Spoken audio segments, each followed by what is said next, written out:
वजीर बेचारा इस चौक में लावारिस, एक कांस्टेबल उसके साथ नहीं जो उसकी लाश को इज्जत से उठाता। वो जो वहां पे पुलिस वाले हैं, खुदा की कसम उन्होंने पॉली क्लिनिक में ये बयान दिया कि हमें तो पता ही नहीं था ये वजीर है, हम तो रोड से उठा के लाए। आप क्या कर रहे हैं ऑस्टेरिटी के नाम पे? ये आपके जज 20-20, 18-18 लाख रुपए तनख्वाह ले रहे हैं, आपके आईन को तोड़ रहे हैं, आपके जर्नल गोल्फ खेल रहे हैं 50-50, 20-20 पता नहीं कितने लाख, और आप 1,60,000 और मुफ्ती रोड पे मरा हुआ पड़ा है, कोई उठाने वाला नहीं। पॉलिटिशियन बुरे हैं। अगर हम हकीकत का सामना नहीं कर सकते तो सच का सामना करना पड़ेगा हमें। अगर हम अपने लिए सच नहीं बोलेंगे तो हम आवाम के लिए सच नहीं बोल सकते। ये झूठ है, ये दिखावा है। मैं नहीं मानता इस बात को। ये झूठ और दिखावा बंद किया जाए। जनाब अब्दुल कादिर पटेल साहब। बहुत शुक्रिया सर। कोशिश करूंगा कि सर मैं ऐसी कोई बात ना दोहराऊं जो हमारे ऑनरेबल प्राइम मिनिस्टर साहब ने की। सर ये परसों एक दिलखराश अंदोनाक वाक़े की जैसे ही खबर मिली, आप यकीन जानिए कि अल्लाह जानता है उससे एक रोज़ पहले असर की नमाज पे हम साथ थे। अक्सर वो हमारे इमाम रहते थे, हम उनके मुक्तदी। तो बड़ी बड़ी तकलीफ़ देने वाली और ख़बरें ज़िंदगी में सुनते आए हैं, अल्लाह सबको बचाए। लेकिन वाकई 1 मिनट के लिए अंधेरा सा छा गया और समझ में नहीं आता था कि एक ऐसे शख्स की महरूमी को किस तरह से अल्फाजों की शक्ल दी जाए, जो एक दोस्त भी, जो एक साथी भी गुज़िश्ता 5 साल से, चाहे वो बेंचेस हों या ये बेंचेस हों, एक साफ गो पुरईसार, सादा और बहादुर साथी। बहुत कम लोग ऐसे आपको मिलते हैं जिनकी सिफात बयान करते हुए शायद आपके अल्फाज आपका साथ छोड़ते जाते हैं। तकाजा तो ये है कि सबसे पहले हम उनके लवाहिकीन अहल खाना से ताज़ियत का इज़हार करें और फिर उस जय्यद आलिम से महरूम होने पर उनकी जमात को भी हम अपनी हमदर्दी का एहसास दिलाएं कि जी मुफ्ती साहब सिर्फ आपका असासा, आपका कीमती सरमाया नहीं बल्कि हम सब के कीमती सरमाया थे। मुफ्ती साहब से कैबिनेट हो या निजी तौर पर, अगर हम कैबिनेट से बाहर असेंबली में 4 साल तो वहाँ गुजर गए, बड़ा करीबी ताल्लुक़ रहा। मैं समझता हूँ सर कि जो हज का जिक्र प्राइम मिनिस्टर साहब ने किया, तो मेरे कुछ जानने वाले रिश्तेदार जब ये खबर आई तो मेरे साथ तशरीफ़ फरमा थे। तो जैसे ये खबर मैंने उनको सुनाई तो उनका मुफ्ती साहब से वो ताल्लुक़ नहीं था बखुदा जो हमारा था या मेरा है या सेवान का या पार्लियामेंट या कैबिनेट का।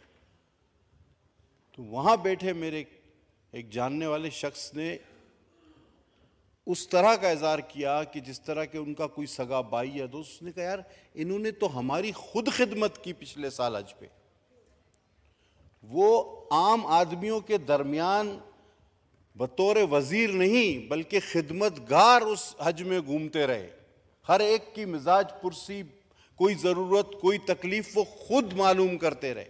वो आम हाजियों में गुले मिले रहे और जो लोग बड़ा महंगा और वीआईपी हज करते हैं उन पर वो पाकिस्तानियों का आम हज जो है वो ज़्यादा बेहतर साबित करके दिखाया।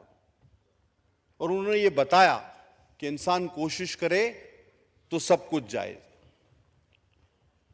बात की प्राइम मिनिस्टर साहब ने, मैं नहीं कहना चाहता था लेकिन चूंकि हमारे लीडर ऑफ हाउस हैं उन्होंने उस बात की अभी जिक्र किया कि मुफ्ती साहब बड़े सादा इंसान थे और साफ गो भी थे।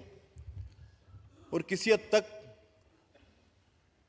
मैं अपनी ज़ाती तौर पे कहूँगा हमारी भी हिमायत थी उनको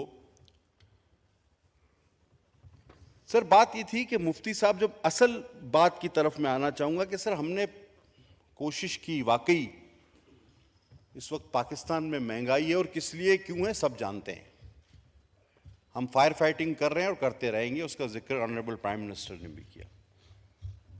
लेकिन सर मैं कभी भी इस हक में नहीं रहता, ठीक है मैं अपने आप को सिंगल आउट कर रहा हूं, कि अगर आप उसकी 2011 की लैंड क्रूजर लेके आप उसको 13 सीसी जो गाड़ी दे रहे हैं, वो जो चिपक गई उसके साथ, वो गाड़ी तो, ये जो पाकिस्तान मेड गाड़ियां हैं इनका तो बलून भी नहीं खुलता और इसको तो साइकिल टक्कर मारे तो ये उलट जाती है। तो ये जो आपने 2011 की लैंड क्रूजर लेके सबसे ऑस्टेरिटी ये खड़ी कर दी है, तो ये खड़े खड़े खराब होती रहे और ये वजीर इस तरह मरते रहे।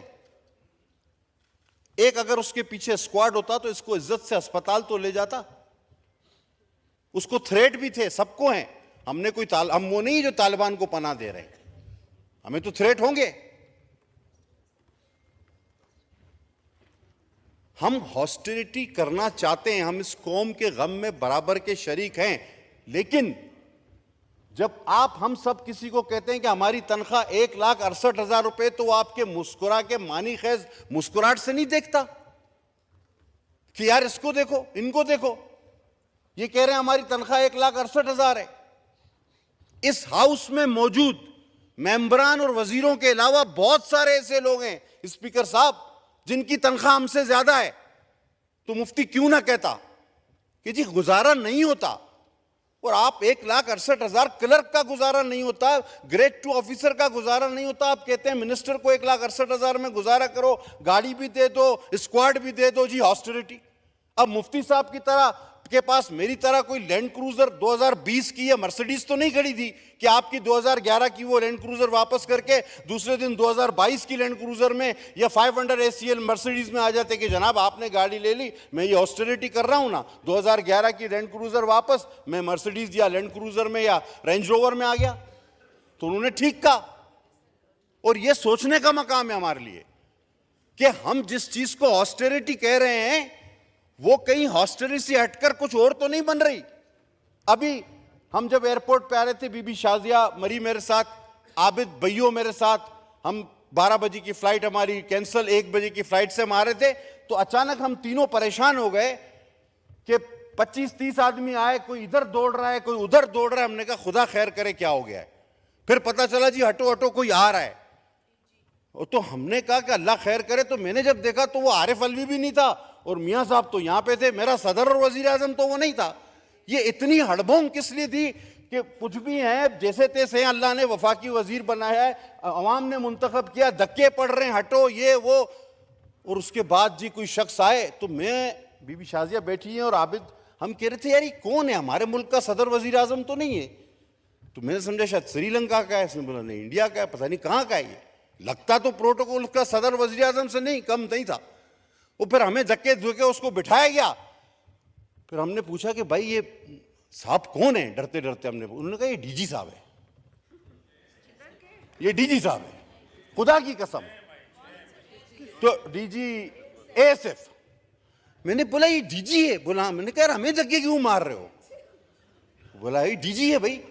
अच्छा फिर ये एयरपोर्ट पे अभी भी 10 मिनट पहले, आधा घंटा पे, अब जब हम एयरपोर्ट पे उतरे, हटो हटो हटो, भाई क्या हो गया, वो दौड़ते हुए सर 4, जैसे आपकी गाड़ी के ऊपर संदूक लगा हुआ है ना, AC 2 गाड़ियां और एंटीना लगे हुए, 5-6 गाड़ियां उसके अलावा आगे, 3-4 आगे, हटो हटो, वो उसमें गाड़ी बिठा, ये टूटा टू। मैंने कहा यार खुदा बचाए, अभी क्या करे आदमी। वो मैं, शाजिया और आबिद हम लोग परेशान हुए, एयरपोर्ट पे खड़े हुए डरे हुए कि यार ये चला जाए, अल्लाह करे कोई हम लोग को गोली वोली ना मार दे। तो ये क्या अभी, और हमारा वजीर बेचारा इस चौक में लावारिस, एक कांस्टेबल उसके साथ नहीं जो उसकी लाश को इज्जत से उठाता। वो जो वहां पे पुलिस वाले हैं, खुदा की कसम उन्होंने पोली क्लिनिक में ये बयान दिया कि हमें तो पता ही नहीं था ये वजीर है, हम तो रोड से उठा के लाए। आप क्या कर रहे हैं ऑस्टेरिटी के नाम पे। ये आपके जज 20-20, 18-18 लाख रुपए तनख्वाह ले रहे हैं, आपके आइन को तोड़ रहे हैं, आपके जर्नल गोल्फ खेल रहे हैं, 50-50, 20-20 पता नहीं कितने लाख। और आप 1,60,000 और मुफ्ती रोड पे मरा हुआ पड़ा है, कोई उठाने वाला नहीं। पॉलिटिशियन बुरे हैं। अगर हम हकीकत का सामना नहीं कर सकते तो सच का सामना करना पड़ेगा हमें। अगर हम अपने लिए सच नहीं बोलेंगे तो हम आवाम के लिए सच नहीं बोल सकते। ये झूठ है, ये दिखावा है। मैं नहीं मानता इस बात को। ये झूठ और दिखावा बंद किया जाए। जनाब आला, कितना सराहा गया आपको। हमने आवाम के साथ उनके दुख में शामिल होने की कोशिश तो की, करेंगे भी, लेकिन जनाब आला ये कोई तरीका नहीं होता। खुदा के वास्ते मुफ्ती साहब का दुख हमारे लिए बहुत बड़ा है। अगर उनका दुख बहुत कुछ हमें सिखाता भी है, देखो इन ब्यूरोक्रेसी को, देखो इन जजों को, जर्नलों को, और फिर आप कितना भी बोलो 1,60,000 68,000 तनख्वाह है, लोग हंसते बोला इसको देखो। तो ऐसा ना करें, लोगों को प्रोटेक्ट करें।